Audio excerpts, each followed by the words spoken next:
how you can make sense of it.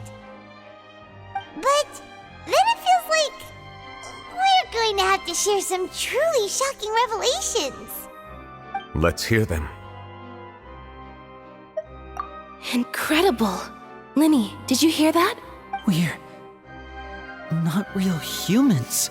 All Fontainians were originally created by the late previous Hydro Archon, with Oceanids as their basis. The evidence for that can be found in how only Fontainians could dissolve in primordial seawater, and how all the girls Vache dissolved were also turned into Oceanids. Oh, and according to Navia, when she was about to get dissolved, she also saw everyone gathered around for a trial, all of them in the shape of Oceanids. Indeed.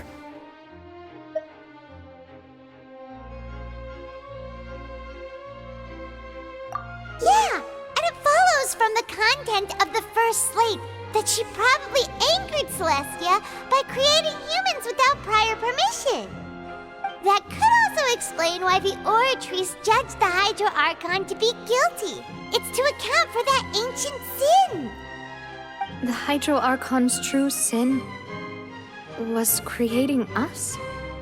And yet, after many hundreds of years, the Hydro Archon's creations have turned around to try to judge the Archon within the Opera Epiclese. The twists of history are often the most unexpected of all. Yeah, isn't the image here just like when Navia fell into the sea?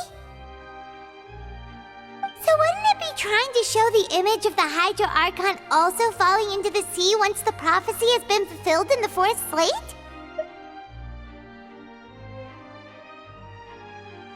In the end, the people will all be dissolved into the waters, and only the Hydro Archon will remain weeping on her throne. Only then will the sins of the people of Fontaine be washed away. Did Paimon get all that right? You've made some keen deductions.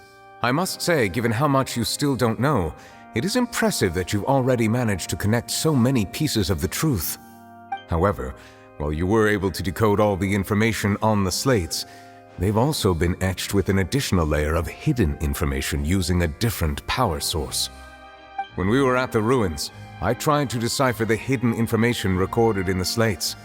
But since we only had 3 slates at the time, I was unable to come to a full conclusion. Now that the slate collection is complete, I shall make another attempt to decipher the narrative recorded within. If everything goes well, we should finally be informed of the unadulterated truth.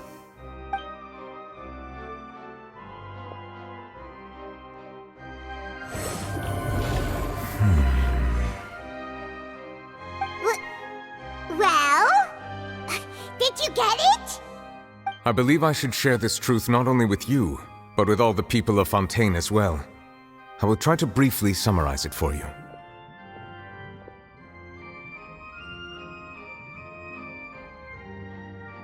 Your hypotheses regarding the origin of Fontainians and the sin of the Hydro Archon were both correct.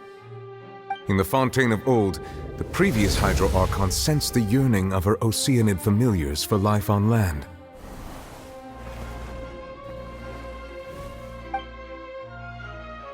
The Oceanids were enamored with the beauty and romanticism of human beings, and wishing to have those experiences for themselves, expressed to the Hydro Archon their desire to become of a similar kind. However, even though water as an element is intricately linked with the power of life, the Hydro Archon, as one of the 7, did not possess the authority to create a new form of human life. Not one to give in, she eventually found a way to create permanent humanoid bodies for her familiars by appropriating the power of this planet's primordial sea. She poured primordial seawater into the Oceanids' blood vessels, creating humanoid mimics in the process.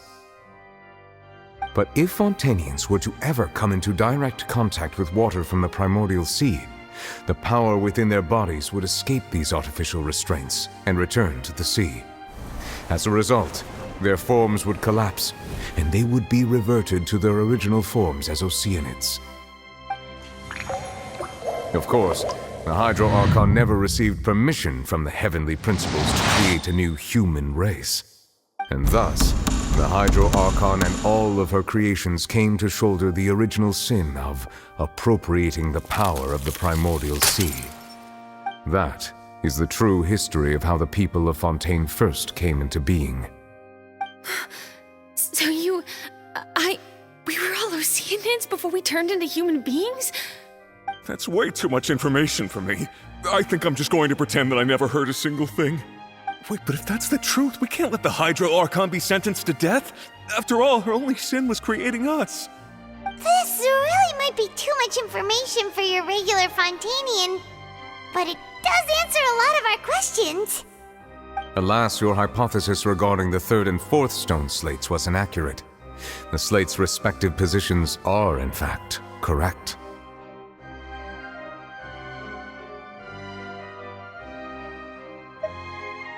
A key point of the visual on the third slate is how all the individuals depicted in the water are humans rather than Oceanids.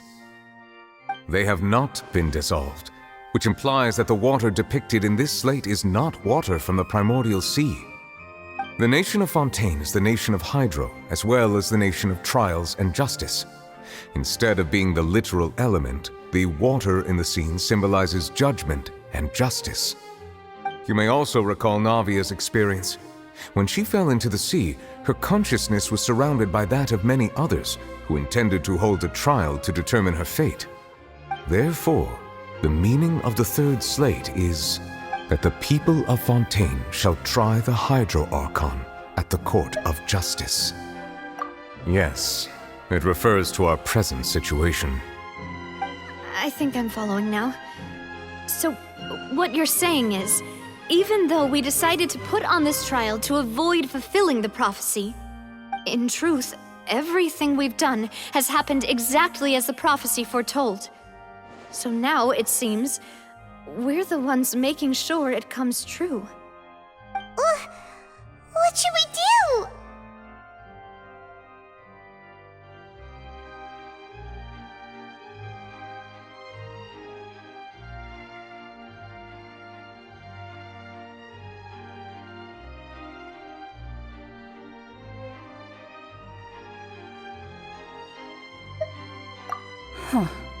No matter what, the prophecy will be fulfilled. Is this what it feels like to be a prisoner of fate? If that's the case, does that mean the scene in the fourth slate will also be fulfilled soon? Traveler, I would like to point out another small fallacy in your deductions. About the fourth slate, you probably thought that the eruption of primordial seawater beneath the fortress of Meripede served as the surest sign that the prophecy was about to come to pass, yes? However, I believe that rather than being a sure sign, that eruption could in fact only be a small warning of something far worse to come. As for the root cause of the catastrophe, I believe you've already encountered it once before.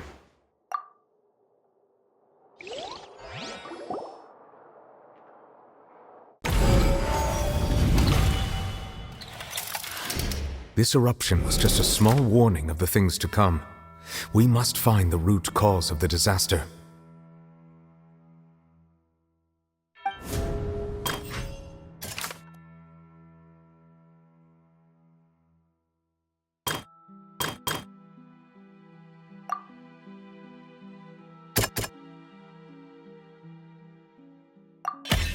It was both dream and reality. If we're talking about a true culprit, that could only be that thing inside the primordial sea, right? The truth, the original sin, the trial, and the root cause of the disaster.